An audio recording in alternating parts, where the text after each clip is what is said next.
Oduu gabaabaan isiniif dhiyeessaa akkam jirtu daawwattoota keenya nagaa keessanii jirtu isiniin jecharra gara oduutti kanan darbu ta'a. Namoonni lamaan as gubbaa irratti argaa jirtan kun haadha manaa fi abbaa manaa yoo ta'an inni Dr. Tasfaayee Taliilaa kan jedhamu yoo ta'u isheen immoo Dr. Obsineet Mariid jedhamti.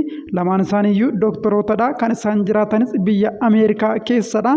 Jarri kunis ijoollee afur kan qaban yeroo ta'u jarri kun lamaan garuu ofittis ijoollee isaaniitti sirrisanii dhaabbata tola ooltummaa Hertattaa Qiinki jedhamu hundeessuudhaan karaa dhaabbata kanaa yeroo yerootti gara biyyaatti deddeebi'uudhaan namoota dhibee onneetiin dararaman baay'eedhaaf aara galfii ta'aatii jiru. Tibba kanas marsaa arfaffaadhaaf gara Itoophiyaa deemuudhaan hakimoota muuxannoo guddaa qaban baay'inni isaanii 32 ta'an biyyoota adda addaarraa walitti qabanii waliin adeemanii turtii torban lamaa keessattis namoota 170 ta'an wal'aananiitu jiru. Namoota kanatti abdii kan horan yeroo ta'u maatii namoota kanaas boqochiisaniitu argamu. Turtii isaanii torban lamaa boodas Itoophiyaa gadhiisuudhaan gara biyya irraa dhufaniitti deebi'aniitu argamu. Oduu keenya kan biraatiin ammoo pirezidaantiin Keeniyaa Wiiliyaam Ruutoon aangoo gadhiisuu qaba kan jedhu fudhatama hin qabu jechuudhaan dubbatan. Pirezidaantiin Keeniyaa Wiiliyaam Ruutoo dhaadannoo Ruutoon aangoo gadhiisuu qaba jedhu fudhatama hin qabu jechuu isaanii miidiyaan biyya keessaa gabaase. Wiiliyaam Ruutoo dhaadannoo Ruutoon aangoo gadhiisuu qaba jedhu yeroo garagaraatti mormitoonni daandiitti ba'uun dhageessanii fi miidiyaa hawaasaa irratti qoodaa turan waan fudhatama qabu miti jedhan. Haasaa roobii Naayiroobii Stock Exchange irratti haasaniin pirezidaantiin Keeniyaa Wiiliyaam Ruutoon Keeniyaanonni hunduu yeroon isaanii gahe waajjira gadhiisanii ana garuu osoo yeroon koon ga'een maaliif aangoo gadhiisu naan jettu akkuma warra ana dura turanii anaa fi yeroon kiyya dhufee ni darbaa jedha. Haa ta'u malee kabaja waliin Ruutoon aangoo gadhiisuu qaba jechuu keessaniif sababni keessanoo maalidha jechuudhaanis gaafatanii waggoota lamaan darban keessa mormiin deeggartootaan durfame pirezidaantii Wiiliyaam Ruutoon akka aangoo gadhiisuu gaafatu jabaatee gaggeeffamaas tureetu jira. Oduu kan biraatiin ammoo murtoon Yuunaayitid Kiingidam Afrikaa miidhaa jedhame. Karoorri Yuunaayitid Kiingidam deeggarsa alaa hir'isu Afrikaa haalaan akka miidhus ibsame. Mootummaan Yuunaayitid Kiingidam deeggarsa alaa hir'isuudhaaf karoorri qabate deeggarsa maallaqaa barnoota daa'immanii fi fayyaa dubartoota Afrikaa irratti dhiibbaa olaanaa akka qabaatus ibsame. Mootummaan dhiibbaa Ameerikaa irraa dhufeen baasii waraana isaa parsantii 2.5 ol guddisuu isaarraa kan ka'e deeggarsa biyya alaa immoo parsantii 40 akka hir'isu gurraandhala keessa beekseetu ture. Kunis galii biyyattii waliigalaatiin yoo wal bira qabamee ilaalame parsantii 3% kan gadi buusudha. Gabaasni waajjira dhimma alaa Yuunaayitid Kiingidamii fi xiinxalli jiru akka agarsiisutti biyyattiin bara qabametti hir'isuu deeggarsa biyya alaa gootuun Afrikaan baay'ee miidhamtii jedhame. Oduu keenya kan biraatiin ammoo Obaamaan dubbii Tiraampitti dheekkame. Obaamaan dubbii Tiraamp naganeera jechuun isa himatetti dheekkame.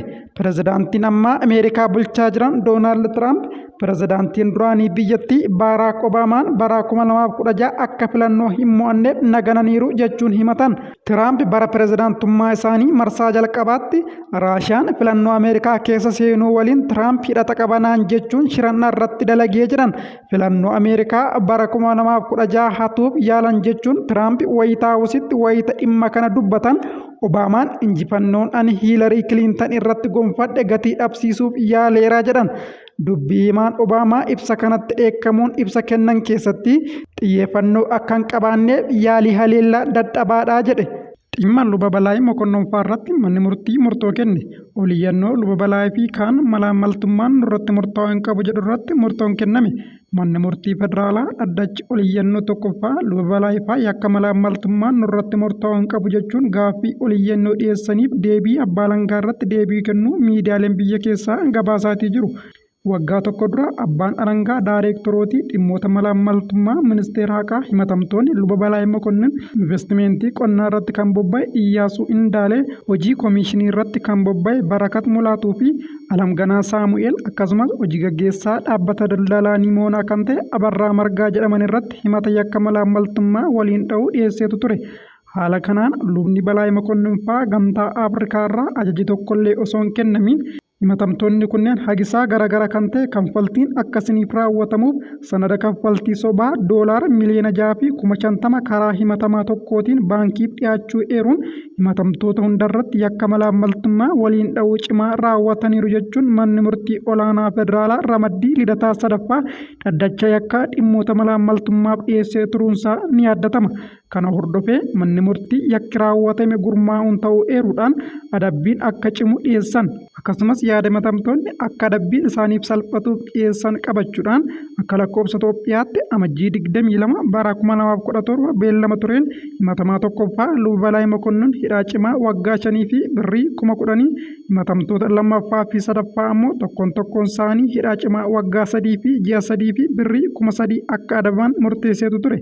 Himatamtoonni kunneenis murtii manni murtii gadii kun kenne mormuudhaan mana murtii waliigalaa federaalaa dhaddacha oliyyannoo tokkoffaatti yakka malaammaltummaatiin balleessaa jedhamu hin qabnu jechuun akkasumas hangi adabbii manni murtii jalaa kenne sirrii miti jechuun iyyata dhiyeeffatan.